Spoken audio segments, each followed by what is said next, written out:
ना शुक्रा होना इतना बड़ा गुनाह है कि आप सोच भी नहीं सकते। और अल्लाह ने कुरान के अंदर बड़े अफसोस के साथ ही फरमाया है हम इंसानों के लिए ही कि इंसान जो है वो बड़ा नाशुक्रा है। यानी जब इसको कुछ ना मिले तब भी ये शिकवा करता है, रोने बैठ जाता है, और जब इसको सब कुछ वो मिल जाए जो इसने ख्वाहिश की, मैं इसको सब कुछ भी दे दूँ, तो उसके बाद भी ये उन तमाम चीज़ों की कदरदानी नहीं करता। तो इसीलिए हम लोग इस एक चीज़ के अंदर बड़े बदनसीब हैं कि हम खुश होने के लिए बड़े बड़े लम्हों का इंतज़ार करते हैं, और अल्लाह ने हमारी ज़िंदगी में इतनी नेमतें दी होती हैं हमें, हम उनका तज़किरा तक नहीं करते, हमें वो याद तक नहीं होती। हमने कभी बैठ के एक टाइम के अंदर पूरे दिन में कभी आपने सोचा है अल्लाह ने आपको क्या क्या नेमतें दी हुई हैं, क्या क्या ब्लेसिंग्स हैं जो दूसरों के पास नहीं है? लेकिन आप और मैं उस एक लम्हे का इंतज़ार करते हैं खुश होने के लिए कि ये अगर ऐसा हो जाए तो फिर हम खुश हो जाएंगे, और हम खुश तब भी नहीं होते। और ये सब कुछ करने में हम छोटे छोटे खुशियों के ना जाने कितने ऐसे लम्हे होते हैं जिनको हम गुजार देते हैं, और हमें इस चीज़ का अंदाज़ा तक नहीं होता। और अल्लाह कुरान में कहता है कि तुम शुक्र करो, मैं तुम्हें और ज़्यादा दूंगा। अल्लाह कह रहा है, कोई इंसान नहीं कह रहा, कोई आम इंसान नहीं है। अल्लाह कह रहा है जो पूरी कुल कायनात उसका मालिक है, उसके बस में हर चीज़ है। कितना मुश्किल काम है शुक्र अदा करना। हमारा क्रिएटर हमसे ये एक्सपेक्ट करता है कि तुम शुक्र अदा करो, मैं तुम्हें और ज़्यादा दूंगा। वो ये भी तो कह सकता था कि तुम शुक्र अदा करो, बस यहाँ पे लाइन ख़त्म हो जाती। हम क्या कर सकते थे? कुछ भी नहीं।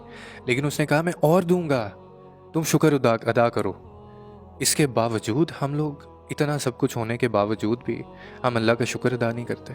हम कहते हैं कि जी मैं लोगों को बड़ा देता हूँ, मैं लोगों की मदद बहुत करता हूँ, मैं खैरात बहुत करता हूँ, मैंने फ़लानी फैमिली उसकी शादी करवा दी, उसको पैसे दे दिए, मैं बहुत लोगों को पैसे देता हूँ, फाइनेंशियल में हेल्प करता हूँ। लेकिन नमाज नहीं पढ़ते, सजदा नहीं कर रहे। ये कौन सा शुक्र है?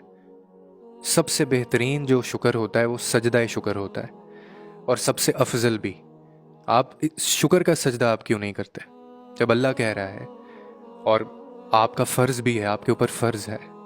तो बाकी सारी चीज़ें भी आप कर रहे हैं, अच्छी बात है, लेकिन जो बेसिक रिक्वायरमेंट है आप वो पूरी नहीं कर रहे हैं। और आप ये समझ रहे हैं कि मतलब हकूक़ ही सब कुछ होते हैं, इबादतें, ये सारी चीज़ें, ये तो अल्लाह के साथ मेरा मामला है ना, तो ये तो इसमें किसी और को नहीं पढ़ना चाहिए।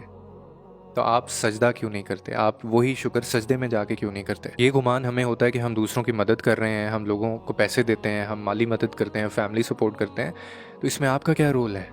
अल्लाह ने आपको दिया है तो आप ये कर पा रहे हैं, अल्लाह ने आपको ये तौफीक दी हुई है तो आप कर रहे हैं। आप अल्लाह के दिए हुए में से ही दे रहे हैं। आपका अपना कुछ नहीं है, ना आप कुछ लेके आए थे, ना आपने कुछ लेके जाना है। तो ये इस चीज़ पे किस चीज़ की, ये कौन सी अकड़ है?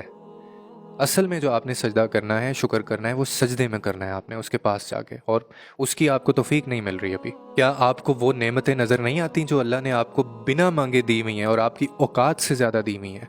क्या आपको वो नज़र नहीं आती?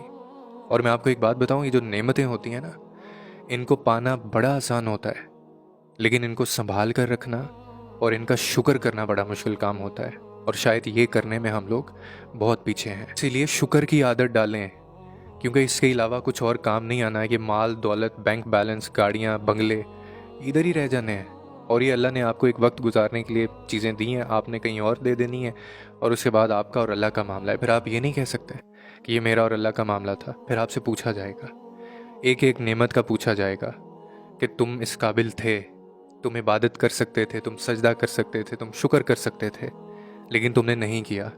फिर क्या उस वक्त हम ये कहेंगे कि मैं मसरूफ़ था, मैं बिज़ी था?